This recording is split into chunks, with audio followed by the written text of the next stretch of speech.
war machine for it. Gentlemen, you can't fight in here. This is the war room. Here's Johnny. What is your major malfunction, numbnuts? Hi there, my little droogies. Film Church. I'm sorry, Dave. I'm afraid I can't do that. I am putting myself to the fullest possible use, which is all I think that any conscious entity can ever hope to do.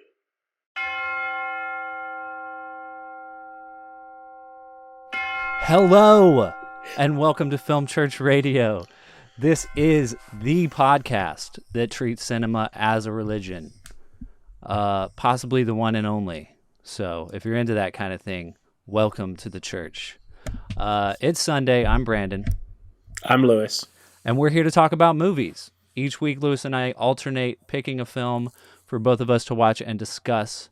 But this week, we continue our 2023 director retrospective on Stanley Kubrick. We have been watching chronologically the films of Kubrick and discussing them in detail each week.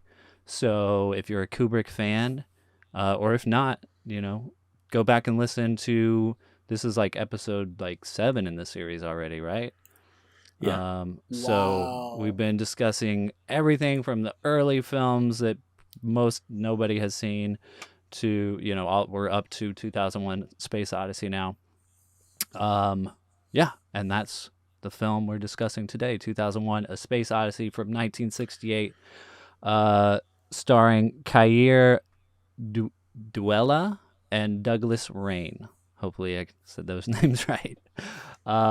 Get ready for a trippy episode, y'all. This is a film that I think you don't really watch, you experience. So if you're not used to having an experience from a film, or you're not willing to give yourself over to having an experience while watching a film, this probably isn't a film for you. Maybe you're here to figure out what the heck this film was about. I don't know, but maybe we'll figure that out once we get into this discussion. We're also joined this week by our special guest, filmmaker Jason Woods. Hello, Jason. Hey, welcome back to the show. Thank you for inviting me back to the show. I love this podcast so much, and Brandon and Lewis are awesome friends too, so I'm glad to be back. Yeah, we're glad to have you, man. Jason this is your second time with us. He's been on an episode that we did on Dogma, which was your choice. You brought it to the church to discuss, and we thank you for that. That was a good episode. So if you're listening or watching to this, go back and find that on our YouTube channel, which is that was a video discussion that we did. If you're listening to this podcast right now, it is also a video discussion that we'll have up on our YouTube channel, Film Church Radio. So go check it out. Give all of our social medias a follow, and you can find our podcast on all good podcast platforms. So normally this is a section where we kind of discuss other films that we've been watching this week besides our main topic, which is 2001. But since we have a special guest, we want to just catch up with you for a minute and see how things have been going. What's going on in your film, your religious film world. So not religious film world, but you know what I mean. So basically what I've been up to is I've been watching a lot more movies, luckily, thanks to my AMC Stub subscription, which turns out to be more worth it than I thought. Down here is way more AMCs. So I was like, okay, $21 a month, and I get to see 3 movies a week. Count me in. Nice. So That's I've watched quite a bit of things in the theater. A lot of times where I'm not that many people in there. Yeah. Actually, the last 2 films I've watched were this little small indie film called Of an Age. This one I'm actually going to talk about in a YouTube video that I made, which at the time of recording right now is already up. So I am excited for everybody to listen to that. And that one's like I really like because it's very like emotionally driven, very intimate, and of course it's like very queer. So I love it already. The other one I've seen is Cocaine Bear. Yeah.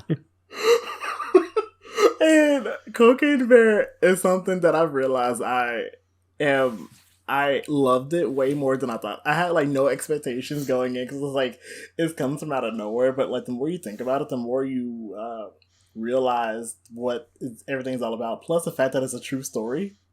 Yeah. You're just like, oh, how you gonna take this? And they did it. And they went there. Like, it's so funny. Like, the R rating holds up. Like, kudos to Elizabeth Banks because she did that thing. She did that. Sweet. So those are going to be up on your YouTube channel. Of an Age is I'm still working on a Cocaine Bear and also trying to. I don't know. I might hold me to this if y'all want, but I'm going to try to talk about a lot of Oscar stuff because Oscar weekend is next week.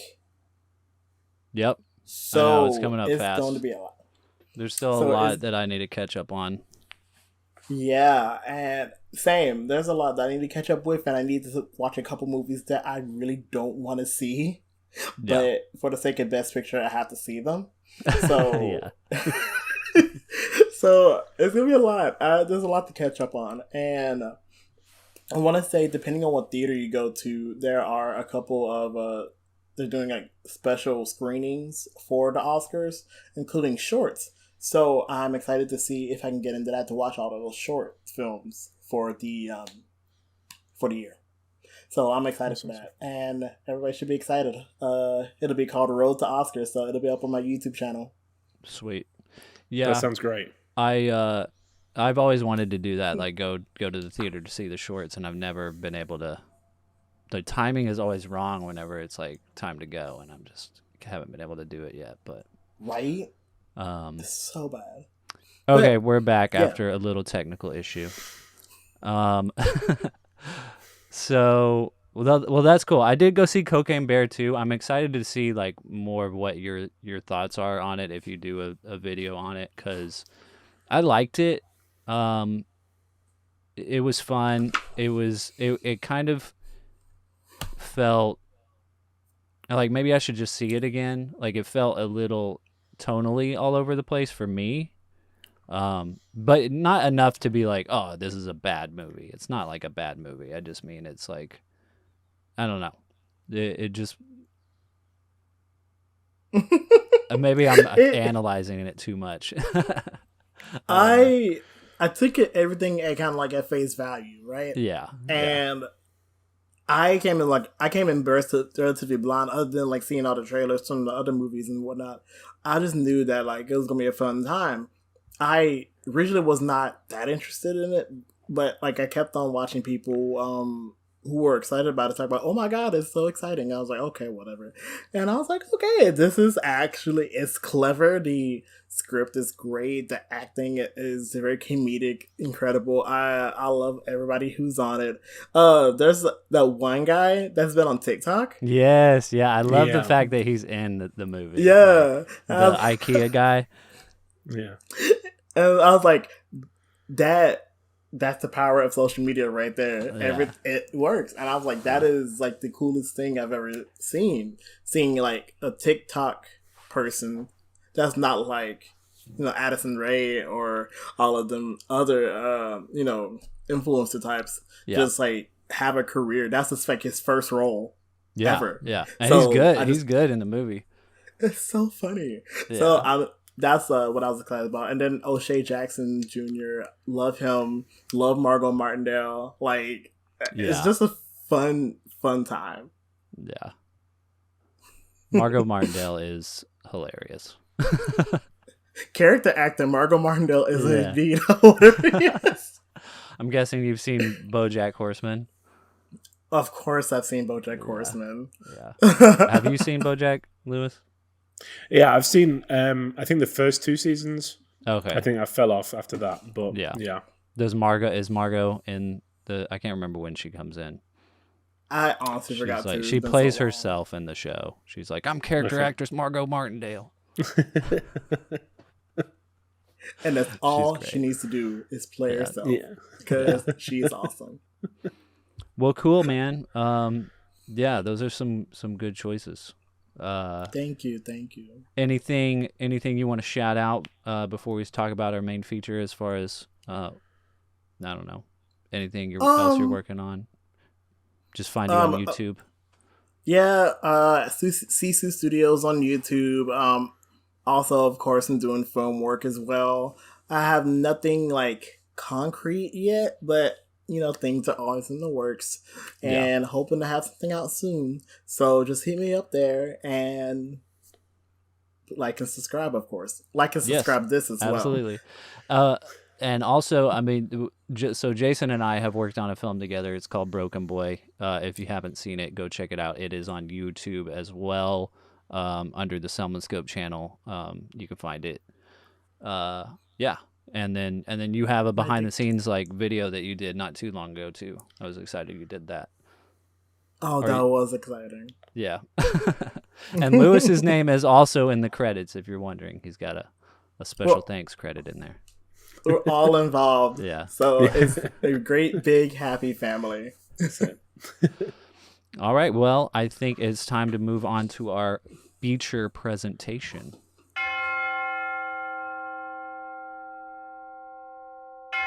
"2001: A Space Odyssey. The ultimate trip.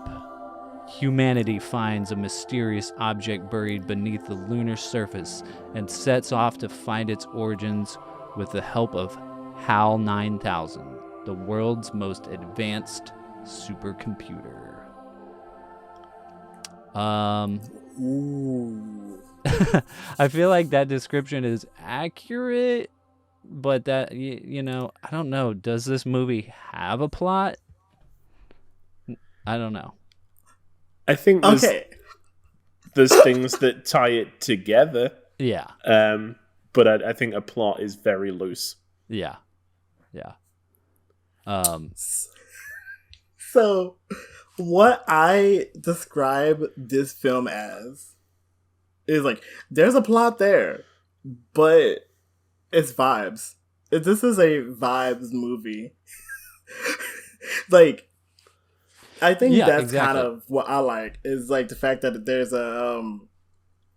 a loose plot thread. Like, there are themes that are being explored in 2001 that, talking about technology, about the human relationship with technology, and it just goes to show each part is an aspect of humans versus technology, and whether or not it melts together or there's a big clash. And that's my favorite aspect of it.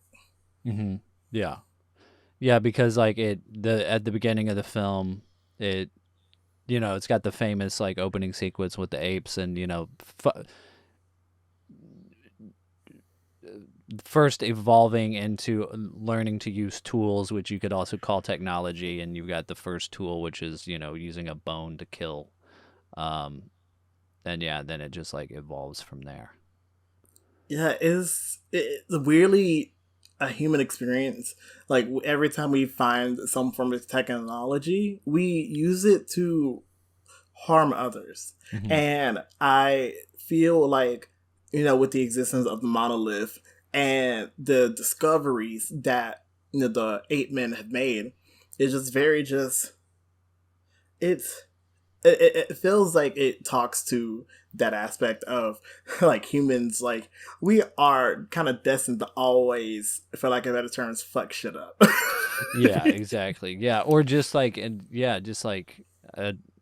weird, like, we're not who we are without murder. Like us gaining the first fruit of knowledge that we got, the first thing that we did that made us human was murder. And then it's like that's the same thing that happens with Hal, which is the ultimate like evolved human, Hal is now is evolving into something more human, and he murders. Yeah, I mean, it's pretty interesting that all the humans that we come across are pretty kind of tight knit. There's no animosity between any of the humans that we kind of come in contact with. It's the apes that we see kind of like learning, and then it's Hal. Yeah. It's never, the human element of this story, the kind of the human progression to kill is all fast forwarded, with the bone flying through the air. We missed that part out completely to get to the technology trying to kill us, which I think is pretty interesting.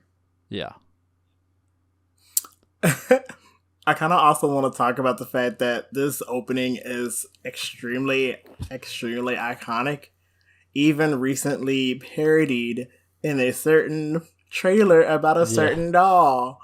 I love the fact that we just if you know that how much that parody means. And I'm just a huge fan of whenever other filmmakers take what's inspiring them and make something out of it that's completely transformative, which is like what I love with Greta Gerwig with the Barbie trailer, just using that iconic sequence and everything related to that beginning sequence just to show and reveal Barbie, Margot Robbie's Barbie. I love it so much. I just love it. Yeah, I was trying to tell Sarah about 2001: A Space Odyssey. I was like, "Have you seen it?" She was like, "I don't think so." And I was trying to describe like the opening and stuff, and I was like, they just did like this thing in the Barbie trailer where they're like mimicking it, and she's like, "I don't know what you're talking about." I was like trying to describe it, and I was like, "I know you've seen the trailer, you know what I'm talking about," but like, for people that aren't filmmakers, if you see a scene like that, it's not going to be like, "Oh, they're doing the scene," Yeah. It's like whenever anime fans who watch movies like go watch like movies and the filmmakers include like the motorcycle scene, which is like a parody of the motorcycle scene from Akira. There's like, they did the Akira scene. Yeah. It's the same energy. Yeah, exactly. Yeah. This is the problem with growing up watching The Simpsons, because I feel like every scene in every major film has been parodied at some point, and I've seen it 100 times before I got to the actual film. Yeah. So, we spoke about Strangelove last week and how, the first time I watched it, I'd seen the parodies and the kind of like influences of it before I'd actually seen the film. And with this, it's the same. There's so much in there that's been parodied, and kind of before you actually get to the film, it's hard to see it without that reflection. I would have, it would be incredible to have seen this for the first time and not know anything that's going to happen. Yeah, exactly. Yeah, because I think watching this film for the first time, I can't remember when it was. It was probably 10 or so years ago. But yeah, I just remember watching it and just being like, that was incredible. Like, I had never seen anything like that. Yeah. It is an experience, and then like and then leading up to all this, the scenes with Hal and the murder, and like how haunting, how much of like a straight up just horror movie in space that whole sequence is, way before anybody had done anything like that. It was just incredible because it's like that. I mean, it still holds up as far as like the visuals, like everything, like it looks incredible. Like they're predicting things in the future that have come to fruition, like video chats and iPad style things. Yeah, exactly. Yeah. Artificial intelligence. Yeah. And I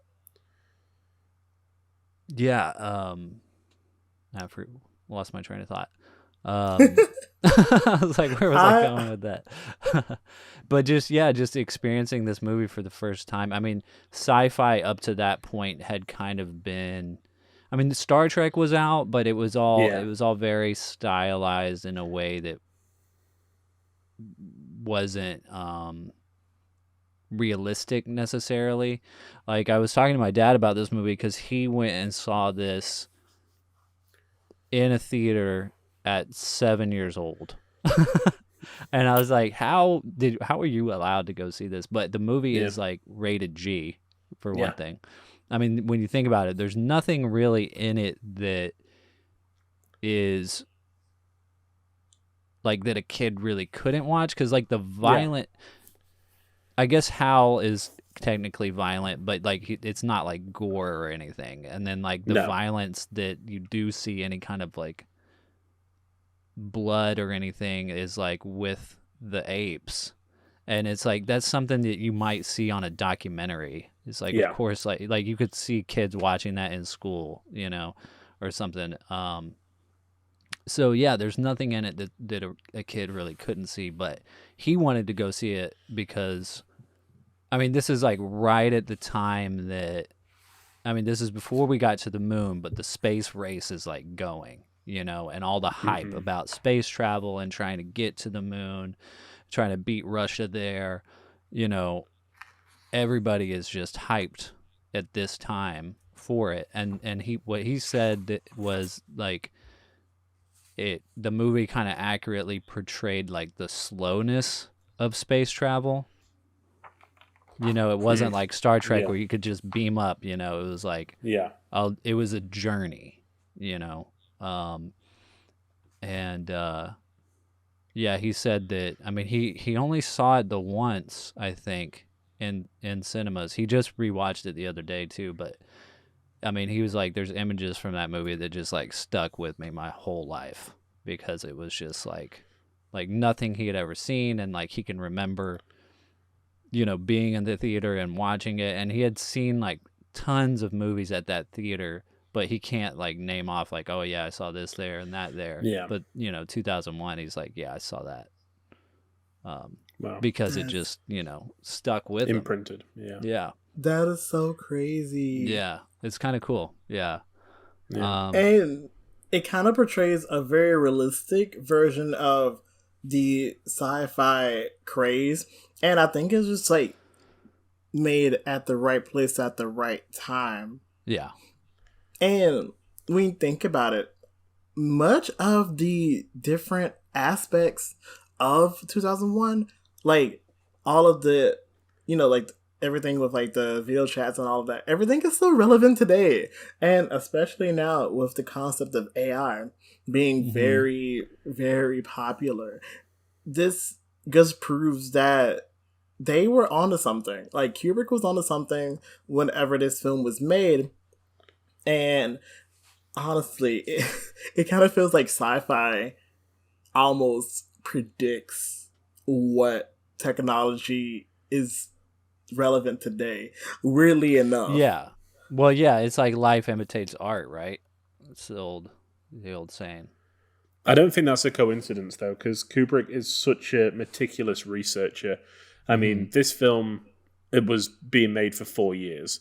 You know, the Dr. Strangelove came out in 1964, this came out in 1968, and he pretty much started as soon as Strangelove finished on researching this project. His initial idea was that he wanted to explore what would happen if we met aliens. That was where like the nugget of this idea came from.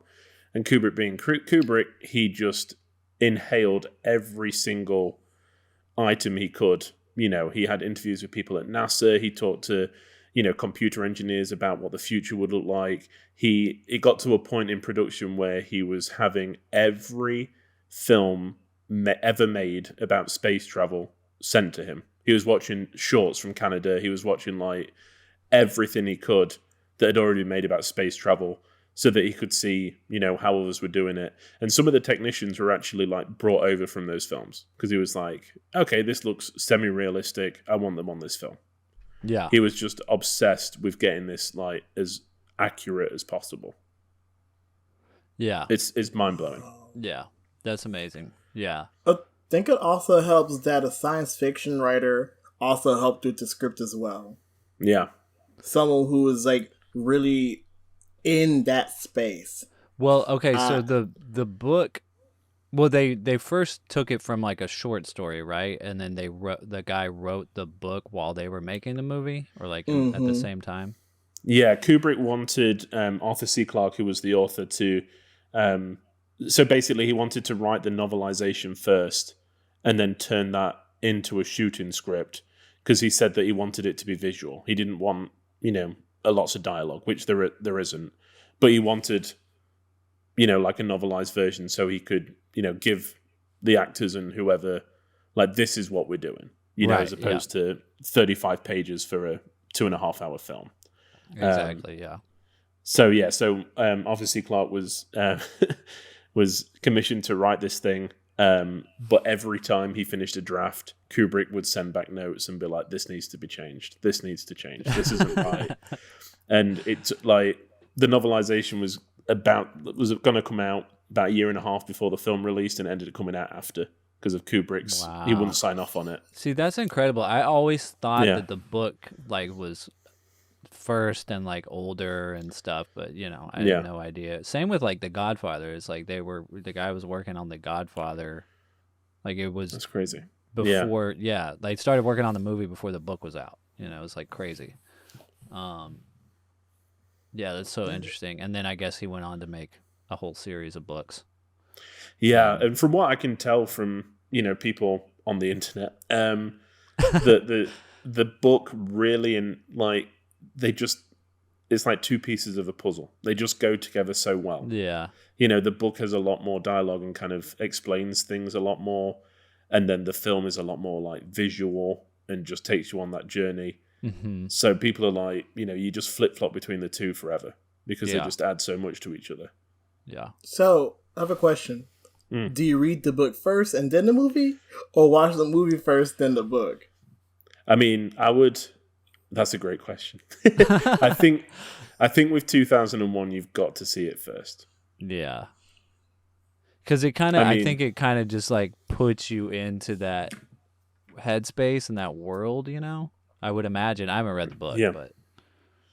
Me neither, but I definitely kind of want to read it now after this. Yeah. One of the things that I love about like the history of this movie is the fact that wasn't it something like 200 people walked out of the executive screening, and most of them were executives, like, and producers and stuff, and they were like, they just got bored and they left. They didn't get it. Yeah, they didn't get it, and then it was at least according to IMDb, it was like in theaters for a while, and they were gonna pull it, but then theaters started saying, no, wait, like, let's keep it here a little while, because like there's like it's starting to pick up a little bit, like a lot of like college students are coming in here like tripping balls and watching the movie, and then all of a sudden the movie like picked back up and like started getting like this underground following, because people were like getting high and watching the movie and like having this whole new experience with it. Which, you know what?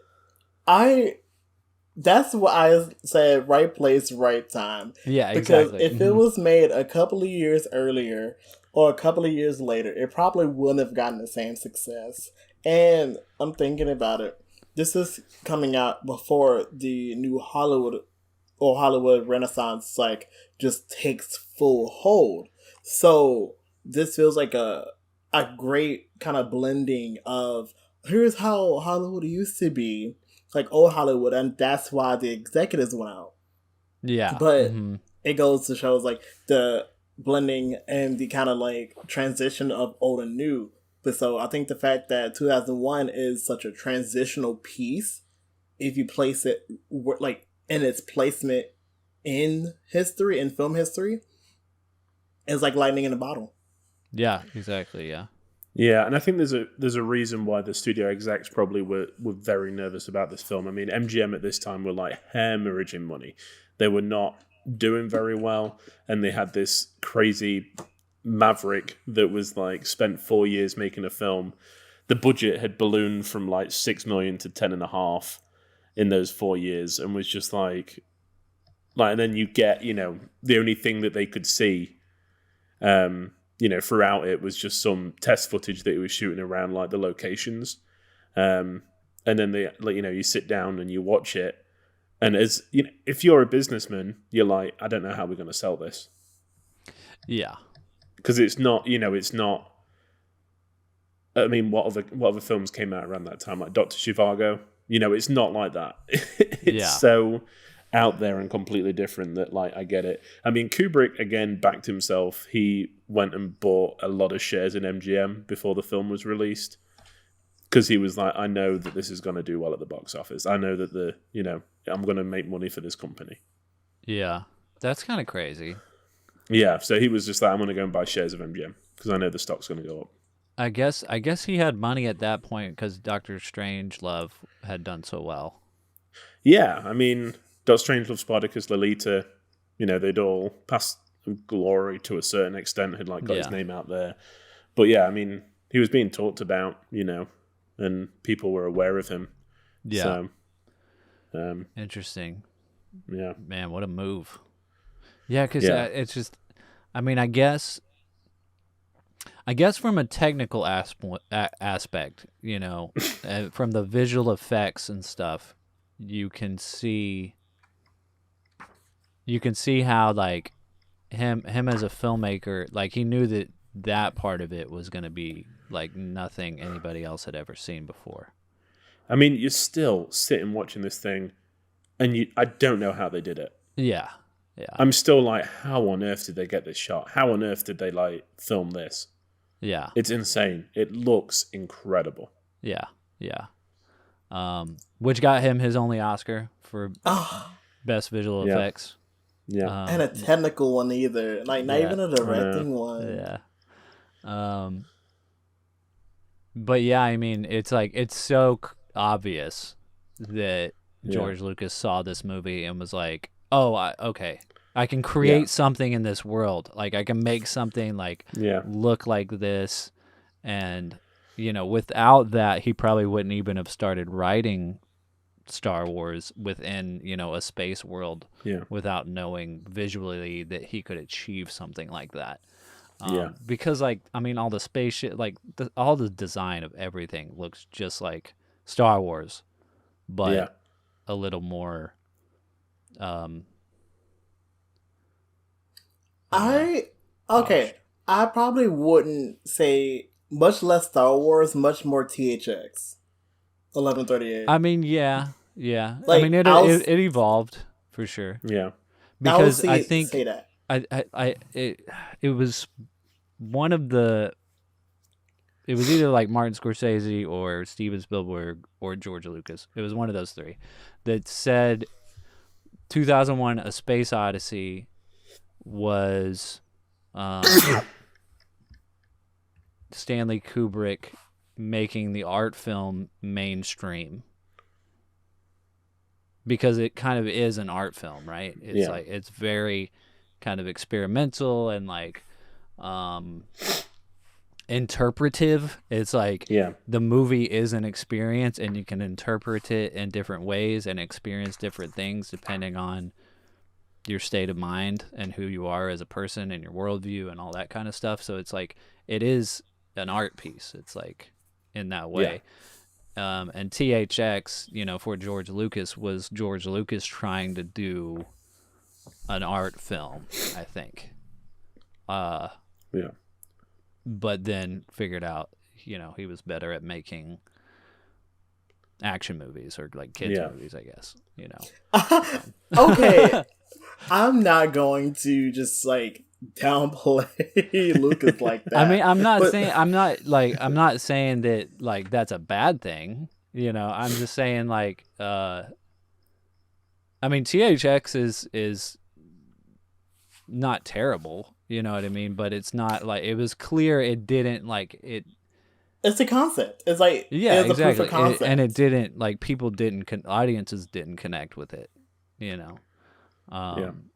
it's still a great movie to watch. I think people should watch it. But I'm just saying, as far as like his career success, it was obviously Star Wars is like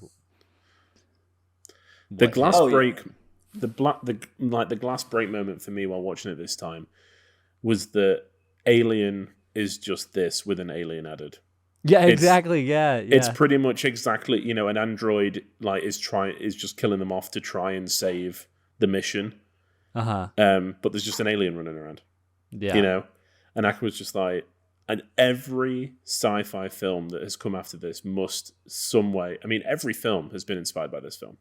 Yeah. Well, yeah, exactly. It's like, it's like, that's why I was saying like the horror movie aspect of 2001 with how, like, tonally, like, it's just I don't know anybody else who's achieved that so well.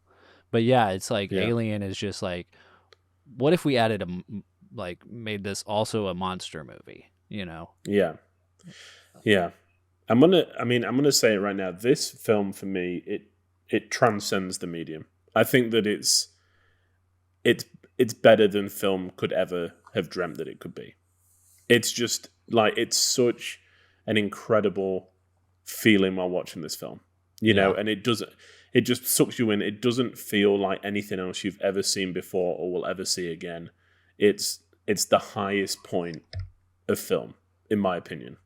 I don't think it gets any better than this. So is this going as your number one? It's Letterboxd. Is it? I think that is it better than Vertigo? Personal preference does speak a lot. Yeah. Vertigo is my favorite film of all time, but in terms of the visual aspects of it, the storytelling that's used, the attention to detail, like everything is just 100%. Like you couldn't improve this. I don't think in any area. And I think in other films you can, like Vertigo, like the rear screen projection, and when he pulls her out of the water and stuff, all that kind of stuff. It still looks like a film, where this never ever does. Interesting, yeah. Yeah, like you can't necessarily see the filmmaking while you're watching it. Whereas if you're watching Vertigo, you can be like, oh yeah, there's a projector there. Yeah, I think the only thing that seems a little bit dated out of all of it is like the Velcro shoes. Mm. That's the only thing that I'm like, that seems a bit weird. But that is it. Yeah. Dude, even Hal is like how has nobody made anything that looks like that yet? I know. So sinister. That little red light. Yeah, I agree.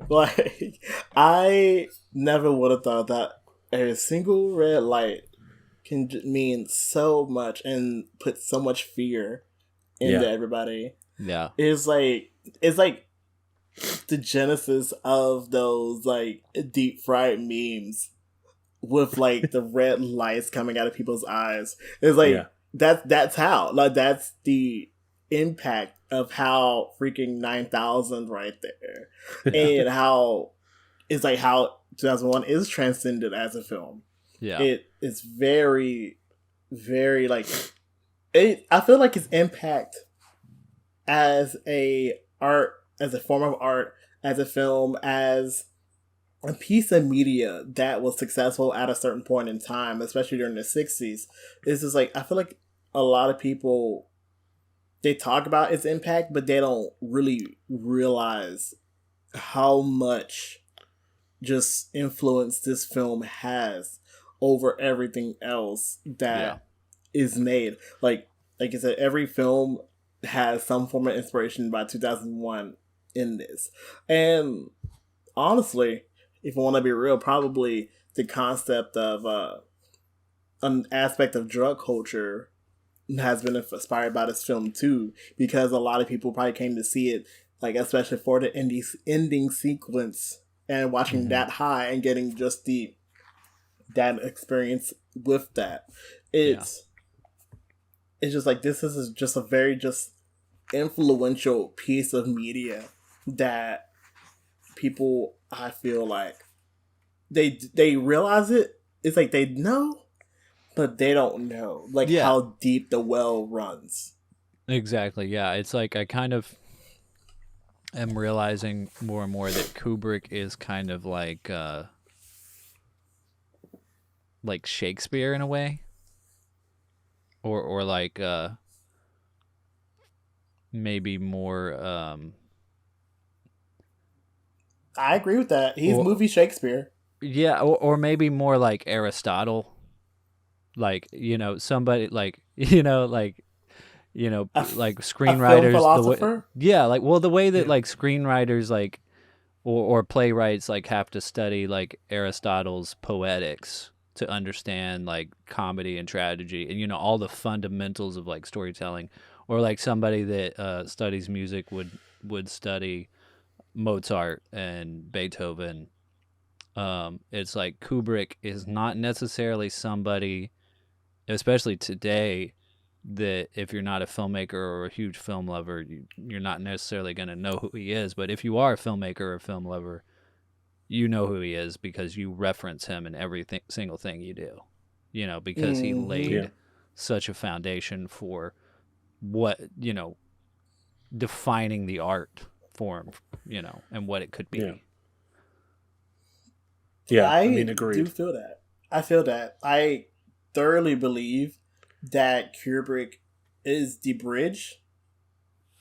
Is the ultimate bridge between old Hollywood and new Hollywood. Mm-hmm. Because I feel like Strangelove is felt more like old Hollywood in the way it's presented. Yeah. And 2001 is presented in a way where it sets the stage for the more character-driven, more loose threads, more just a more realistic, gritty feel for what a film could be. And then couple that with Hitchcock being at his peak during like the earlier, I think during around the same time. You just got a 1-2 punch of just setting the stage for everything, like from Easy Rider, to Jaws to like in Coppola's entire career. Yeah. It's like everything about this film just sets the stage for a whole new generation of people. And just, I will call it as Gen Z says it, is a cultural reset. A cultural just shift happened with this film. Yeah. And agreed. Yeah.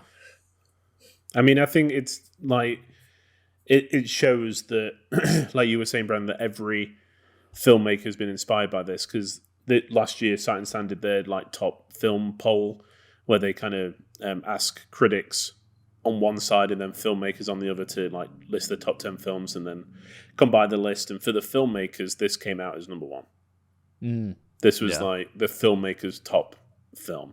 And I think that when you are interested in the making of films and like how these things are put together, this just speaks to you on a level, because it's flawless. Like we've said, it's there's shots in here that are still mind blowing.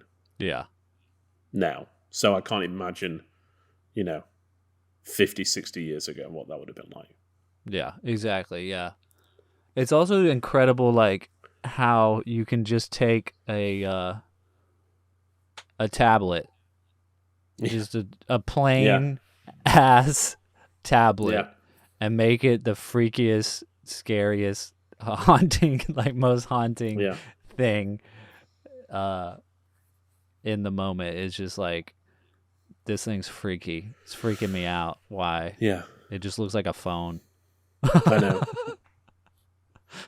But it's an alien.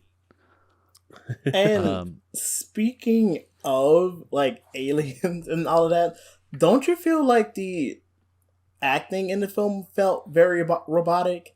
Like everything, I feel like after how really dynamic the 8 Men scene was everything else from that on point forward feels very robotic, as if how you're watching the whole movie from Hal's perspective. I feel. Yeah. And there is a reason for that. Kubrick said that he spoke to like astronauts and people at NASA, and because people that would be in space would be pretty much scientists, that they said that the emotional side is dumbed down. They're very, by the book, articulate, very studious as a term. Like they're not emotional people, because they can't be. It's like the slightest thing could kill them.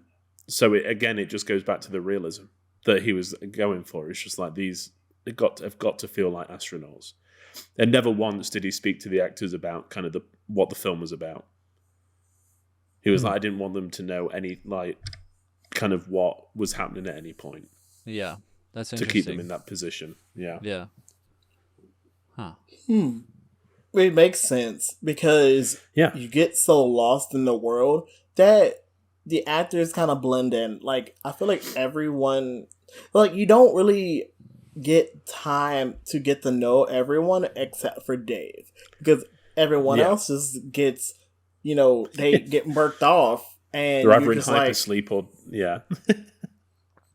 and you don't really get time to feel for them.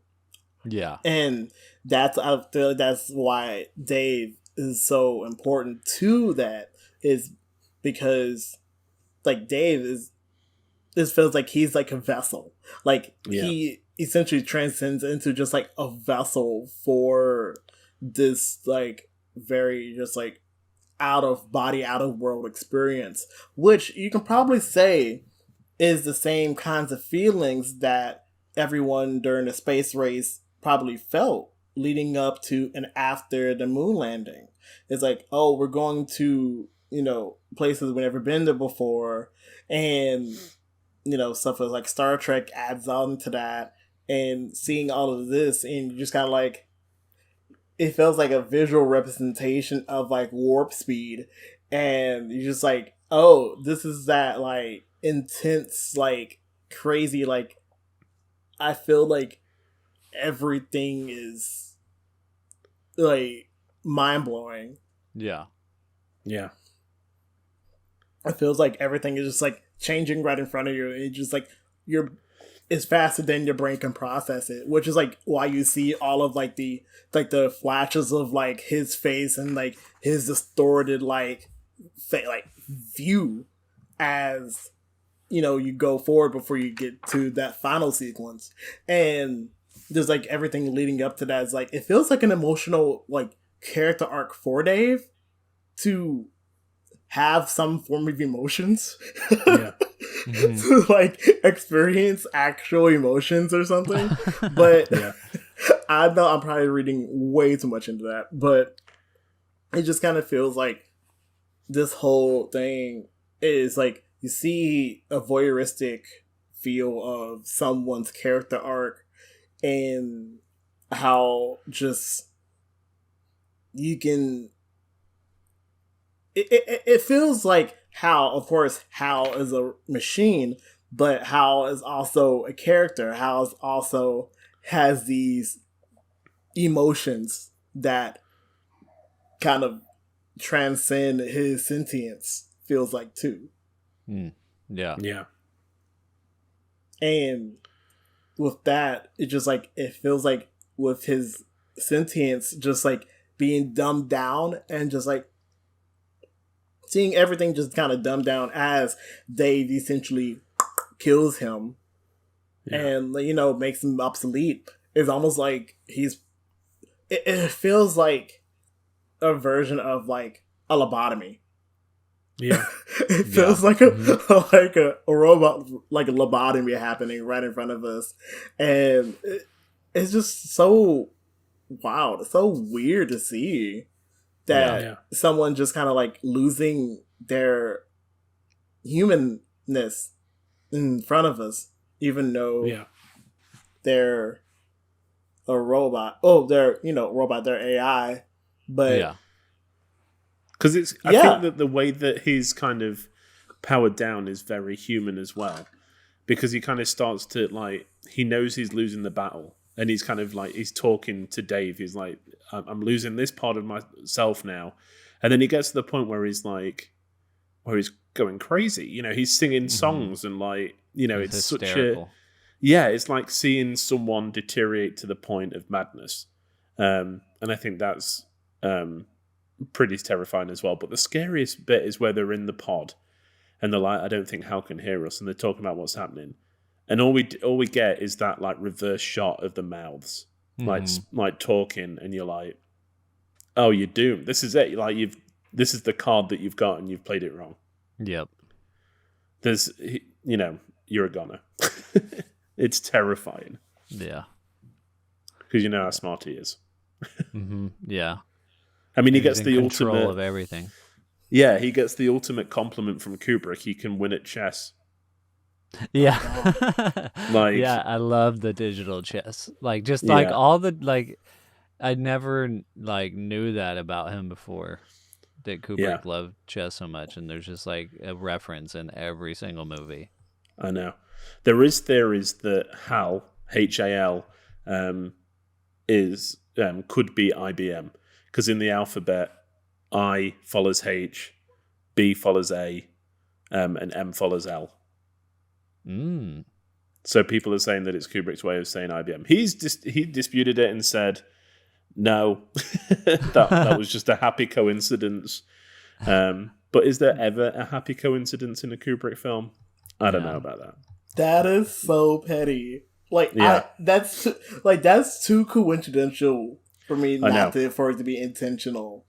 Yeah, exactly.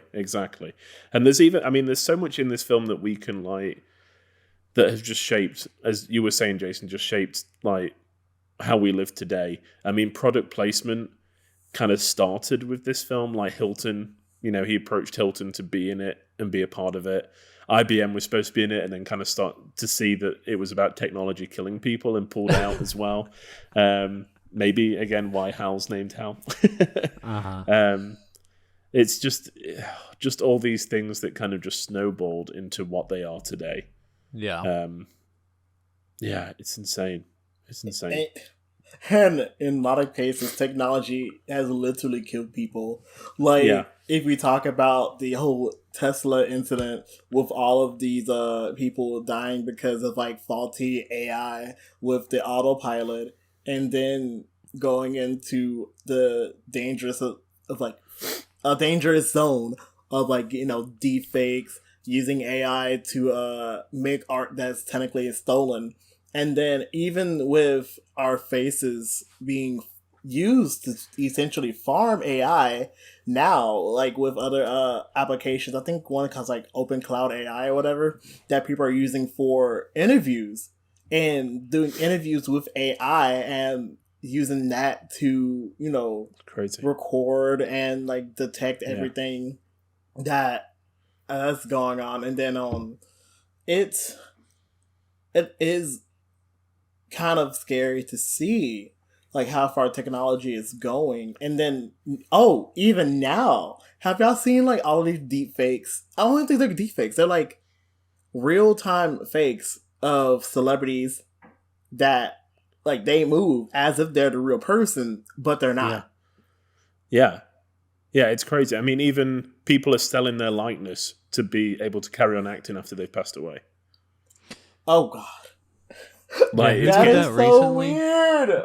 I mean, Bruce Willis did it because of his dementia that he got diagnosed with. But yeah, he sold his likeness to a film studio. That is crazy. I feel like that shouldn't be a one-time fee. That should be like... Yeah. I'm I haven't looked at the contract, but I'm sure it's probably pretty lucrative. Like, get your family some royalties. Yeah. Yeah, that's just crazy. I mean, the Tom Cruise guy is incredible. Yeah. That's scarily good. Yeah. Go ahead, Jason. No. I was gonna say like how scary it is now, because if you put all of this technology into the wrong hands, it can cause what feels like almost irreparable harm to people. Yeah. Yeah. Yeah. I mean, the other thing that we can also, potentially thank Kubrick for is how we pronounce 2001. Because there was a big debate at the time about, how to kind of pronounce it. Because if you think about like 1968, it's 1968. So 2001 would have been 2001. Yeah. But I was Kubrick just like, thinking about this the other day because we still say we say like 2022. Yeah, but like that whole the decade, noughties, it was like 2002, 2006. And people have traced it back and think that it's because of this. Yeah. To why we called it, the year 2000 for obvious reasons, but then it should have been 2001. Right, exactly. But people called it 2001 because of this movie. Wow. It's wild. It's crazy, right? Thank you. It's one of those things that you don't think about until exactly. like it's pointed out and you're like, oh yeah, of course. Like that doesn't make sense. Yeah. Yet another Madness. reason why this film is so relevant now. I know. Yeah. That is, oh my Madness. God. Yeah. And do you want? Go ahead. Oh no, go ahead. Oh, I was gonna say like how I feel like how the editing and the cinematography probably led to how people were like trying to go in there high as well.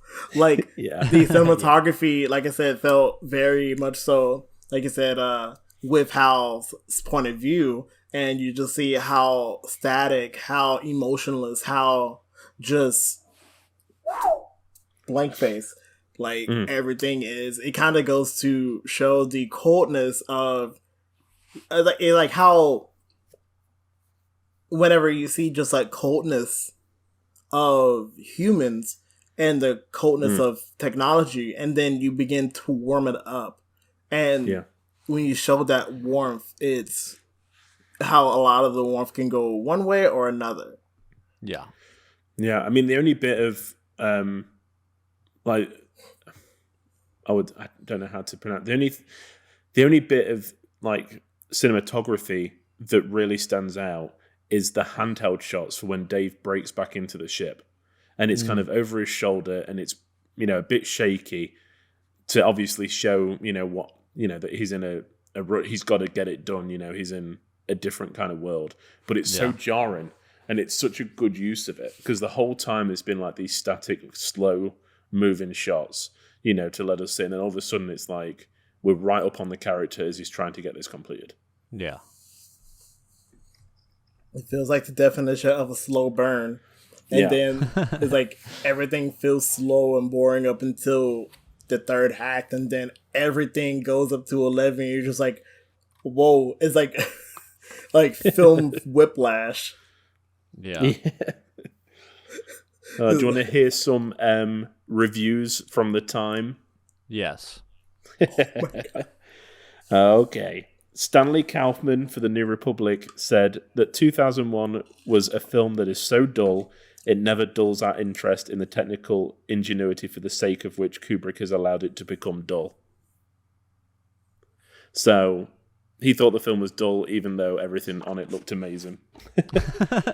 Pauline Kael, who is very famous film critic, who a lot of people looked up to, said, "It's fun to think about Kubrick really doing every dumb thing he wanted to do, building enormous science fiction sets and equipment, never having bothered to figure out what he was going to do with them. In some ways, it's the biggest amateur movie of them all, complete even to the amateur movie obligatory scene, the director's little daughter telling daddy what kind of present she wants. It's a monumentally unimaginative movie." Wow. Which I have to disagree with wholeheartedly. Yeah. That's such it was a ridiculous just a film take. Before it, at the right time, but also just, it took a minute for people to realize, this literally, not only is this what the future is going to look like, this literally is the future of our medium. Yeah. And it's like, when you think about like the way that films look and felt prior to this, and then all of a sudden it's like, oh, this is what movies are going to look like for the next 100 years. Yeah. I Oh think my it's gosh. people are so used to action. They're so used to intensity. And I think part of that is because they, like, film was still a baby when it comes to, the media zeitgeist. Like, it's still the youngest medium that we have currently. Well, one of them anyway. That we have. Sure. So I feel like people still weren't really taking it seriously as an art form as compared to either a money making machine or a propaganda machine. Yeah. Like, Yeah. even back then when people are starting to realize that film criticism is a form of, art as a form of, like, forming, human opinions and whatnot and expressing those opinions, I still felt like people weren't able to take it seriously up until possibly I'll say post Hays Code. I think people started to take film more seriously post Hays Code because I thought the Hays Code was because of, like, film being treated as strictly like a business or as a news station or as, like, that one medium that people will all see prior to television. And honestly, with television being so, by this point, like, starting to amp up in popularity, I do feel like people were, like, wanting to have more. And to them, this film wasn't more. It was like, in fact, derivative and less. But in those early audiences thinking of that, I felt like it's like early hate watching. Yeah. I think people were probably starting to watch it because of the backlash it's gotten from film critics. And I think that word of mouth just kind of spread.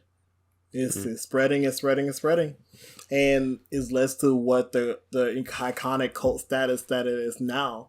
Like, hell, we see that even right now with the Oscar race, with Everything Everywhere All at Once being, like, that one film that no one was expecting to even come close to getting an award, let alone being a potential, if not for sure, frontrunner for Best Picture.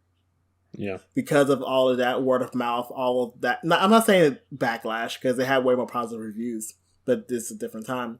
But it just feels like with all of that, talk, all of that word of mouth, it just goes to show, it's like the first time in a long time that, like, a very popular film is probably going to get Best Picture.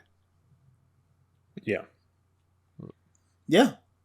And honestly, they're like, probably like a separate conversation, but, like, I think there are like 3 films I think will possibly win that I would not be completely upset at. Yeah. But that's one of them. But I feel like a lot of this, like, media talk about films, especially being like a form of art, like, with, like, this critical acclaim and then with amping up its word of mouth. I feel like as talked a lot with 2001: A Space Odyssey and how I felt how that was. I could be wrong. I could be talking right out of my ass, but that's what it kind of reminds me of. Yeah. And I do feel like if we're gonna, bringing it back to, like, the concept of film being a religion, I do feel like there has been a kind of a, like, I'm not gonna say like a church of Kubrick, but I do feel like people put this film at a high regard as, like, you can say one of those film, like a film god. Like, Kubrick transcends, like, he is a god of filmmakers. It feels like. Yeah. Well, especially with this film, because, like, it is an experience. I mean, it's like what, the way that people describe religious experiences or, like, seeing God or feeling God's presence, I feel like it's the same Like you like not everybody understands that or has felt that before, and it's like the same with this movie. You either give yourself over to it and you experience it religiously, or you don't get it. Yeah. Do you feel like you can have a religious reading of this film? It's like, this is like, the monolith is God. Yeah, basically, yeah. Yeah, And, I think. Yeah. Yeah, I think that it's definitely saying that there's something higher than us, and that I do like the theory that I've heard a lot, that if there is something higher than us, our mind wouldn't be able to comprehend it when we saw it. Yeah, exactly. Yeah, Which is kind of what happens to Dave. He sees whatever he sees. He's reborn at the end, and I think that's for we just wouldn't comprehend it. It just wouldn't be anything that our minds could work understand. out. Yeah. Which is parts of this film as well. Do you think that with Dave's rapid aging and deterioration into this ethereal being at the end of the film, do you think that he just got turned into that, or he was already that? He was and this kind of becomes like an unlikely chosen one story, where he is just happens to be the one who goes into and achieves godlike status, and because of that he is reincarnated, reborn, as they say. Yeah, I think I just it's probably a very simple reading of the ending. I know there's lots of theories on it, but I just saw it that the monolith was there at the end of his life, and then he was reborn. Then it was kind of like the cycle started over again. And if you want to read into that, the monolith is some form of religion, but I think it's just always there. It's always going to be, part of life for these people. Yeah, I don't know what I think of the end, but my sister watched this with me yesterday and brought up a really interesting idea that the monolith was basically life and death, a representation of life and death, and it's this black door that you can't, you don't know what it is. You don't know what's through that door, but it's going to follow you everywhere. Yeah. Until you have to go through it. Yeah, it's been on the earth longer than we have, or whoever put it there. Yeah. It's kind of just everywhere we go. We're not the first people to do this. Yeah. Right? They're not the first people, because you got the 8-men. Yeah. Somebody went through that door, and then history repeats itself almost literally whenever it even shows in the shots. The shot of the monolith with the 8-men, the long shot, is almost an exact copy of whenever the current time sees the monolith. Mm-hmm. Yeah. Yeah, I love that shot where it's just shooting up the monolith. Yeah. It's such a cool shot. You come out of this film and I felt deflated. I'd felt like I'd given something over to it. I needed a Gatorade. This movie took all my electrolytes. Yeah, dude. I was like a flat balloon. It was, yeah. Should have had a product placement of Gatorade in it. I know. Oh my gosh. I kind of feel that way. Because I remember the first time I watched it. It was in college. My first semester in college. And me and a couple friends I made in college, we watched it throughout 3 nights, right? And just by the end of it, it was we were silent. We were silent, and we just looked at each other and we're like, what the fuck is this? And it was kind of like, I think we didn't understand at the time, but just like how much we can read into this film. Yeah. Like, Yeah. there are so many thoughts that I had roaming around my head as I was watching it for the first time and then watching it again. And like, I felt like I have to take breaks watching it. And it's only 2.5 hours. Like, I feel like I have to watch breaks watching it because I think it's so deep, but yet not deep at the same time.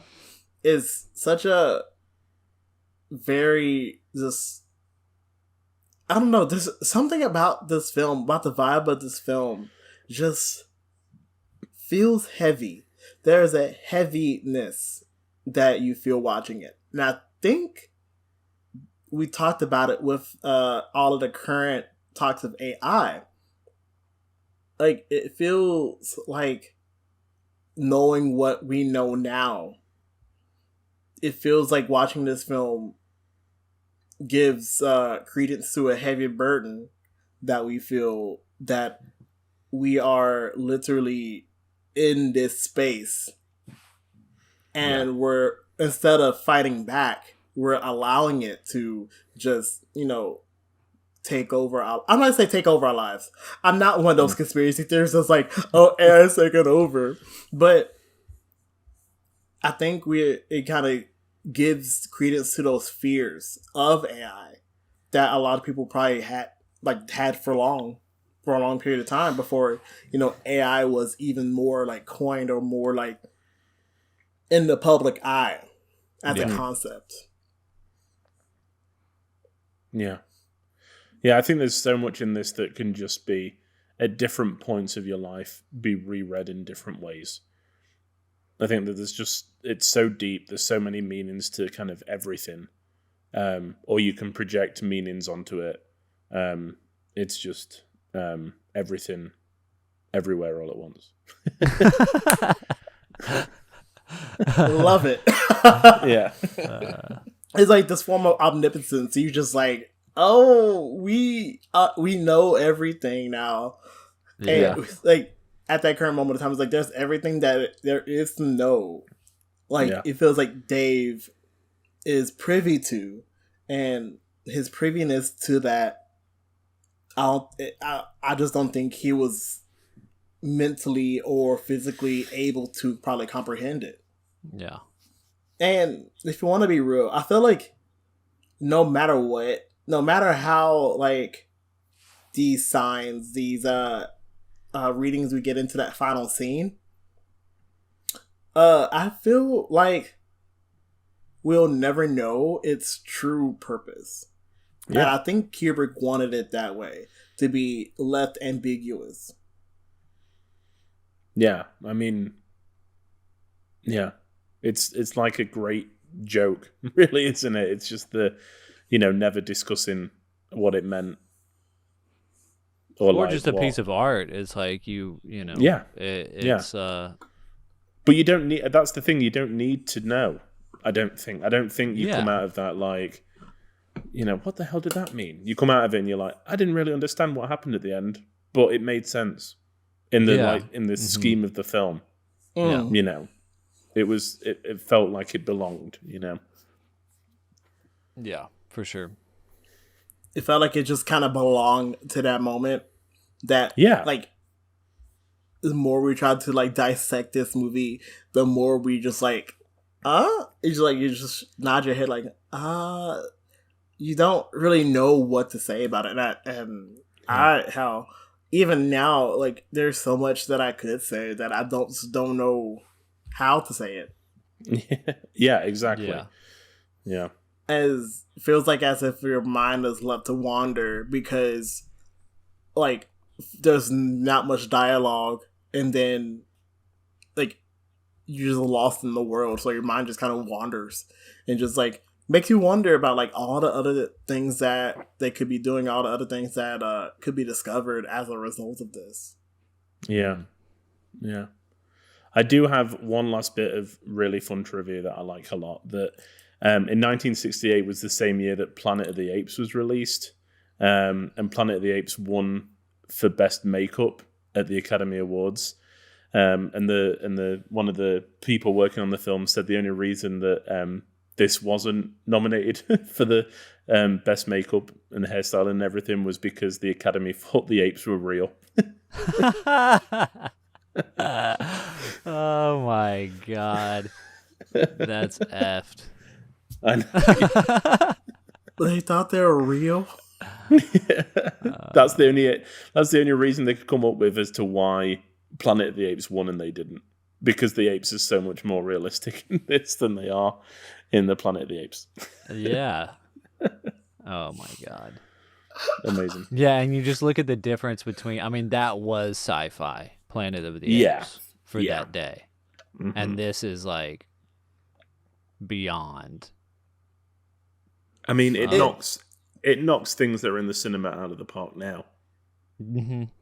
You know, in terms of like realism and believing what you're seeing on screen. Yeah, exactly. Yeah. Oh my god! I can just imagine. I cannot believe that. That is hilarious. Yeah. So do we want to? Yeah. Do we want to guess what we rated this film on Letterboxd? Each of us. Yeah. I mean, I feel like it's got to be 5s all around. 5, yeah. I'm gonna be the odd one out. I'm gonna give it a 4.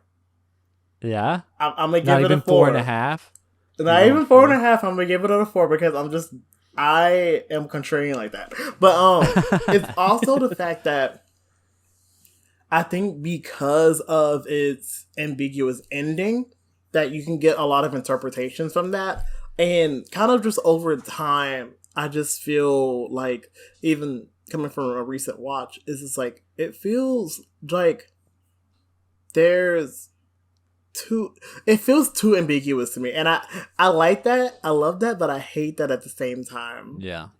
And also that baby creeped me the fuck out.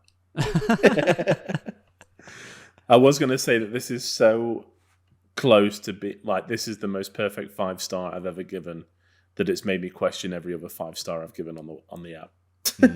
Yeah. I'm like, how can it even be in the same ballpark? Yeah. Okay, you know what? Fuck it. I'm gonna give it a 5, but with the caveat of the fact that that baby creeped me the fuck out. Yeah. It's because it was a real baby. I'm just kidding. Oh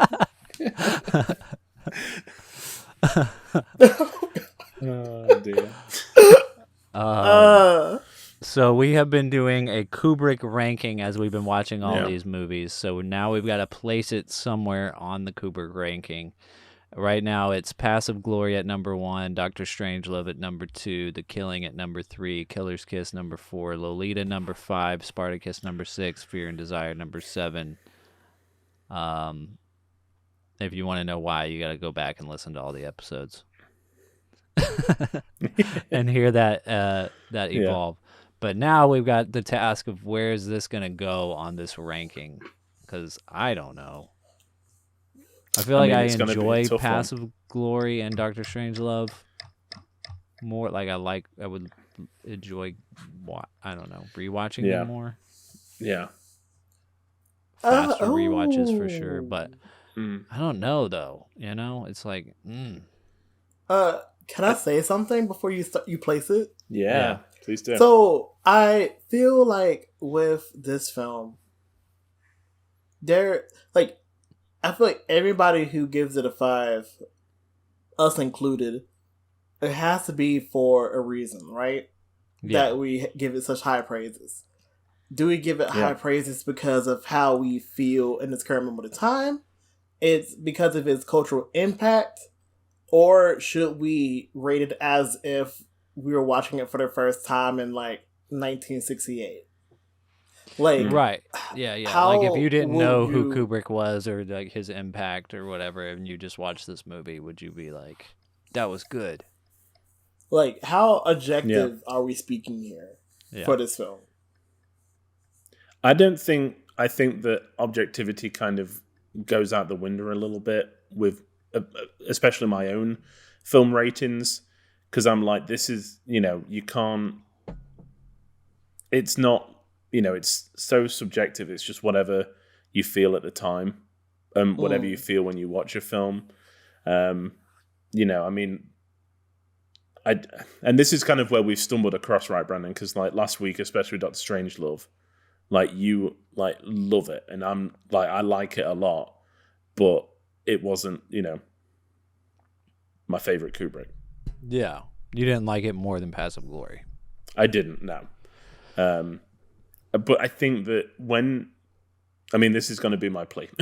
when you look at something like this, I just think that it's such a well-rounded, like I said, that I don't think there's anything in it that could be improved personally. Yeah, and like as much, and I love Paths of Glory. I think it's such a startling film, but for me, this is more essential. Yeah, and that's kind of how I've been thinking of the ranking too. Is like if I was, if there was only one film of Kubrick's that I could tell someone to watch, like that's gonna be what's number one. And I think. But then again, that's the problem, because you think, like, you might be already thinking of someone in mind. Yeah. Like, it's hard because you person. Yeah. Yeah, because I know there's people that would get a kick out of Paths of Glory more than this. Yeah. Oh, God. We're taking this way too seriously. Like if you're talking about it like that, I cannot wait for y'all to watch Eyes Wide Shut. Yeah, I can't wait to rewatch Eyes Wide Shut. Yeah, I've seen it. Yeah, I think we've all seen it, but it's like it's been a long time, so yeah, it'll be. It's getting harder and harder every week to do this. I have a confession. Yeah. I haven't seen Eyes Wide Shut. Oh man. I've only heard about so much else going on. I know more about the behind the scenes stuff than I do the actual film. I mean, we have been talking about films where you just don't have a clue when it ends what's been going on. Well, you're gonna have to continue this Kubrick journey. Yeah. And watch it. We haven't got that many more left. Like, what, 4 after this? Wow. Oh no, 5. Barry Lyndon. Yeah, I was like, Barry Lyndon. Yeah, right. Yeah, I think I'd be good with putting it at number 1. Okay. So that's where it's going. Sweet. Here we go then. Number 1, 2001: A Space Odyssey. Ooh, glad to be a part of a number 1 film. So far, until we'll next see week. if anything else. Yeah, exactly. Knocks it off. Speaking of which, yes, my little droog.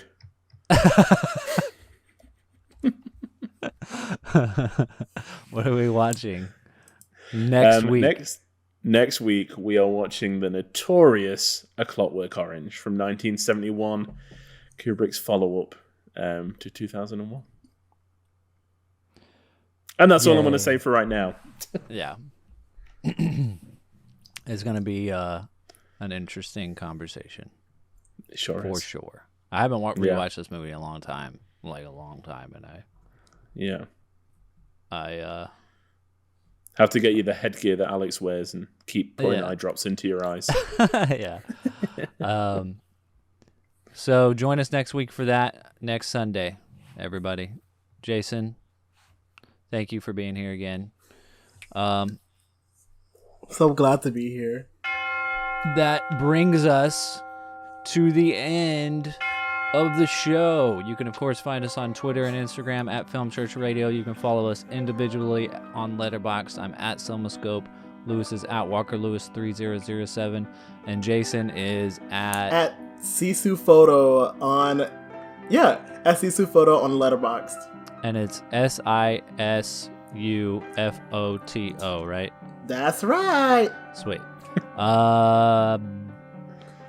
You can watch all of our back episodes on all good podcast platforms. Go check out our YouTube channel where we got video podcasts and video clips and all kinds of fun stuff.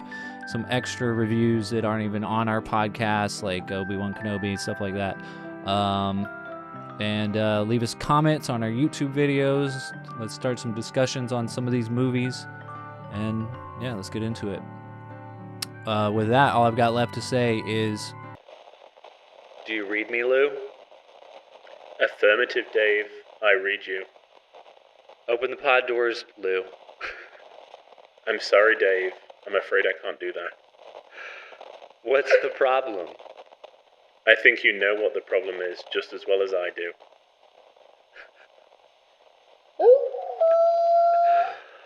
All right, everybody. We'll see you next week. Bye, Jason. Thank you again. Thank you. Bye. Thanks, Jason. Prayers. Amen. Amen. Amen.